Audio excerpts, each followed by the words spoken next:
जिस सुहानी घड़ी चमका तैबा का चांद, उस दिल अफरोज साअत पे लाखों सलाम। नाजरीन, अल्लाह रब्बुल आलमीन का बेशुमार करम व फजल है कि उसने एक बार फिर हमारी ज़िंदगियों में रबीउल अव्वल की पुरनूर बहारें हमें नसीब फरमाई। सामीन, ऐसे ख़ास मौके पर आपको कुछ अहबाब आपके खैर ख्वाह बनकर ये कहते हुए नजर आएंगे कि ये जो 50,000 आपने जनाब मिलाद शरीफ पर खर्च करना है, इसकी जगह आप इसी रकम को किसी गरीब की मदद में इस्तेमाल करो।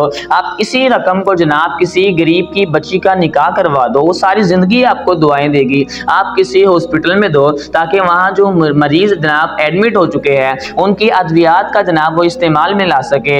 ऐसे बेशुमार जनाब आपको एडवाइस देते हुए कुछ लोग आपको नजर आएंगे और वो कहेंगे मिलाद शरीफ का क्या है, बाद में मना लेना। तो यारो दोस्तों, याद रखो, इस्लाम की खूबसूरती ये है, इस्लाम का हुस्न ये है कि हर चीज को उसके मकाम पर रखा जाए। देखो जनाब, गरीब के सर पे हाथ रखो, किसने मना किया है? बिल्कुल रखो, उनका हक बनता है। यतीम को उनका माल दो जनाब, बेवाओं को उनका हिस्सा दो।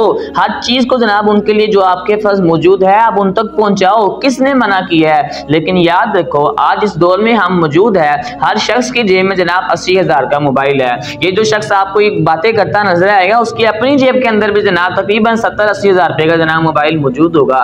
तो क्या जिस वक्त आप ये फोन ले रहे थे उस वक्त आपको मोहल्ले के गरीब नजर नहीं आए? उस वक्त जनाब अस्पताल के अंदर जो मरीज एडमिट है उनके जनाब अद्वियात का खर्चा आपके जहन में नहीं आया? जनाब अच्छे से अच्छा लिबास आप पहनते हैं, अच्छे से अच्छे ब्रांड के जनाब आप जूता इस्तेमाल करते हैं, आपके घरों के अंदर अच्छे से अच्छे कालीन बिछे हुए हैं, सोफे है, LCD है जनाब, AC है, हर चीज मौजूद है। तो क्या ये चीजें खरीदते वक्त उस वक्त आपको मोहल्ले के गरीब याद ना आए? आज इस वक्त मिलाद शरीफ की वारी आई है, आपको उस वक्त जनाब मोहल्ले का गरीब भी याद आ रहा है, बेवा जनाब बेवाई भी याद आ रही है, गरीब की बच्ची भी याद आ गई। जिस वक्त हॉस्पिटल के अंदर जनाब जो मरीज एडमिट है आपको वो भी याद आ गए। इस वक्त अपनी जनाब तमाम जरूरियात पूरी की जा सकती है। तो रसूलुल्लाह सल्लल्लाहु अलैहि वसल्लम की विलादत पर खुशी मनाने में क्या मसला है जनाब आप लोगों को? यारो दोस्तों बताओ, हाँ ये कैसी गरीब से मोहब्बत है? ये गरीब से मोहब्बत है या बुग़्ज़े रसूल है? और बाज़ लोग कहते हैं कि फुला मुल्क ने फतवा दिया है कि जनाब मिलाद नहीं मनाना चाहिए। उनसे मेरी बड़ी दर्दमंदाना गुजारिश है, ये जो खाने काबे के ऊपर गिलाफ डला हुआ स्याह कलर का, इस पे जनाब इसकी कुल मालियत कितनी होगी? इसके ऊपर जनाब सोने के बड़ा ही बारीकी के साथ तो बड़ा ही खूबसूरत और खालिस सोने से जनाब इस पर काम हुआ है। एक तकरीबन अंदाजा लगाया इसकी मालियत कितनी होगी। कुछ अर्सा पहले एक अजीज ने मुझे बताया कि उस वक्त हालांकि रियाल की कीमत भी तकरीबन 25 से 30 रुपए के दरमियान थी, 1 रियाल की कीमत। तो जनाब उस वक्त के लिहाज से खाना काबे का जो गिलाफ है उसकी मालियत 75 करोड़ थी, 75 करोड़ जनाबी अली 75। अब देखो चलो, अब और मौजूदा वक्त में आप हिसाब लगाओ तो बात कहाँ से कहाँ पहुंच जाती है। चलिए मिसाल के तौर पे हम इसी फिगर को ले लेते हैं 75। जनाब जिस वक्त आपके पास 75 करोड़ है तो आप देखो ना, चलो मिसाल के तौर पे आप खाने काबा पे गिलाफ ना डालो, कोई मसला नहीं है, अगले साल नया गिलाफ आ जाएगा।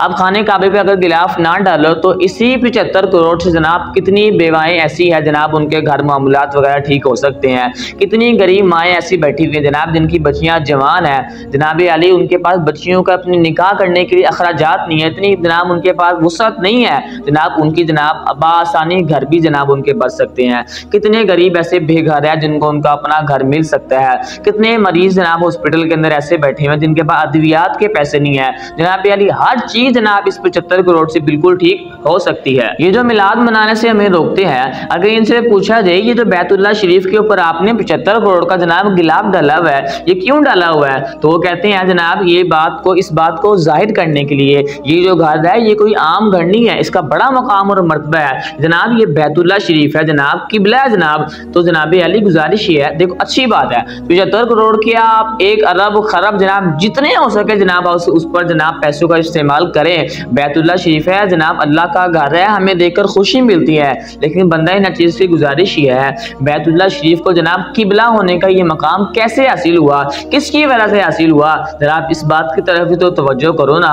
अगर नबी करीम सल्लल्लाहु अलैहि वसल्लम जनाब काबतुल्लाह की तरफ जनाब अपना रुख अनवर ना फेरते तो किस मुसलमान ने जनाब बैतुल्लाह शरीफ की तरफ देखना था? अब कुरान पढ़े, कुरान कहता है कद नरा तक़ल्लुबा वजहिका का फिस्समा फलनुवल्लियन्नका क़िबलतन तरदाहा।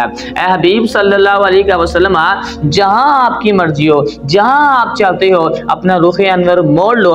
रुख अनवर मोड़ना तुम्हारा काम है, उस जगह को किबला बनाना ये हमारा काम है। मेरे आका ने अपना रुख अनवर बैतुल्लाह शरीफ की तरफ किया, अल्लाह ने उसे किबला बना दिया। अब क़यामत तक आने वाला हर शख्स, हर मुसलमान जो है वो काबे की तरफ मुंह करके नमाज अदा करेगा तो उसकी नमाज होगी, कहीं और जानी मुंह करेगा तो उसकी नमाज नहीं होगी। अल्लाह ने उसकी शानें बढ़ा दी, अल्लाह ने उसका मकाम बढ़ा दिया, अल्लाह ने उसको जनाब बुलंद और मकाम अता फरमा दिया। तो देखो मेरे आका ने सिर्फ अपना रुख अनवर उसकी तरफ किया, अल्लाह ने उसको इतनी इज्जत अता फरमा दी। जनाब अली, देखो किसी शायर ने कहा था ना, हाजियो आओ शहनशाह का रोजा देखो, काबा तो देख चुके, अब काबे का भी काबा देखो। खाने काबा ये कोई आम घर नहीं है, ये शानों वाला घर है। शानों वाले घर पे अगर करोड़ों रुपए भी खर्च हो तो कोई मसला नहीं है। तो मेरे जनाब मोहतरम, ये भी तो बात समझो ना, जिसकी वजह से उसको इतनी इज्जतें मिली है, अब उसकी इज्जत के लिए जनाब मिलाद मनाने के लिए, उसकी इज्जत का ऐलान करने के लिए चंद रुपए भी आप खर्च नहीं कर सकते।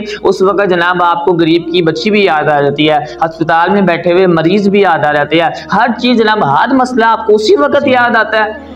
ये जो हम लाइटें लगाते हैं, झंडियां लगाते हैं, ये ताज़ीम नबवी के लिए है, ताकि इस बात का इजहार हो जाए कि इस महीने के अंदर जो हस्ती तशरीफ लाई है वो कोई आम हस्ती नहीं, बल्कि वो मकसूद कायनात है। रब्बुल आलमीन फरमाता है कि अगर मैंने हबीब सल्लल्लाहु अलैहि वसल्लम, हदीस कुर्सी है, इसका मफहूम ये है कि हबीब अगर मैंने आपको ना बनाना होता है तो मैं कायनात की कोई शय ना बनाता है। जनाब अली, हमारी निजात उनके साथ वाबस्ता है। अबू लहब जो है, कुरान की पूरी सूरत उसके बारे में नाजिल हुई है। अल्लाह ने फरमाया उसके जनाब बर्बाद हो जाए, तबाह हो जाए, तब्बत यदा अबी लहब व तब मा अगना अन्हु मालुहु व मा कसब सयस्ला नारन ज़ात लहब व इम्राअतुहु हम्मालतल हतब। पूरी सूरत जनाब उसके बारे में नाजिल हुई है। इस वक्त हुजूर की विलादत हुई और इसकी खादमा ने आकर जनाब इसको ये खबर सुनाई कि हुजूर की विलादत हुई है। बस इसने हुजूर की विलादत की खुशी में अपनी उस खादमा को आज़ाद कर दिया। अब उसका इसको फ़ायदा ये हुआ, जनाब ख्वाब में जब बाद में किसी ने इसको देखा तो ये क्या, इसका मामला पूछा, तेरे साथ क्या माजरा है? तो इसने बताया कि वैसे तो मैं दोज़ख के अंदर हूँ, लेकिन हर पीर वाले दिन मेरे अजाब के अंदर तखफीफ की जाती है। तो दोस्तों बताओ, अगर जनाब एक काफिर जो है वो हुजूर की विलादत की खुशी करे तो जनाब अली उसको जनाब इसका अजर मिल सकता है। जब मोहम्मद रसूलुल्लाह का पक्का सच्चा आशिक सच्चे दिल के साथ हुजूर का मिलाद मनाए, हुजूर की नाख़वानी पढ़े, तो क्या उसको फायदा नहीं होगा? जनाब अली, गुजारिश ये है आखिर में आकर कि जनाब मिलाद मनाओ, बिल्कुल मनाओ। ये कुरान से भी साबित है, अहादीस से भी साबित है। मेरे सामने इस वक्त पूरी जनाब तफसील मौजूद है, कुरान की मौजूद है, अहादीस की भी मौजूद है। बस खुलासे कलाम सिर्फ मैं आपसे इतना बताना चाहता हूँ, मिलाद मनाओ, ये कुरान और हदीस से बिल्कुल साबित है। आप भी बनाए, अपना अकीदा दुरुस्त रखे। अच्छा, एक मजे की बात ये जो नहीं मानते ना मिलाद, कहते हैं मिलाद बिदअत है, फुला फुला फुला वगैरह वगैरह, जो भी कुछ कहते हैं, मानते ये लोग भी है, लेकिन भाई इस चीज का इजहार नहीं करते, वो अलग बात है। इनके मुकद्दर खराब, अब हम क्या कर सकते हैं। अल्लाह ने फरमाया था, रहेगा यूं ही उनका चर्चा रहेगा, पड़े खाक हो जाए जल जाने वाले।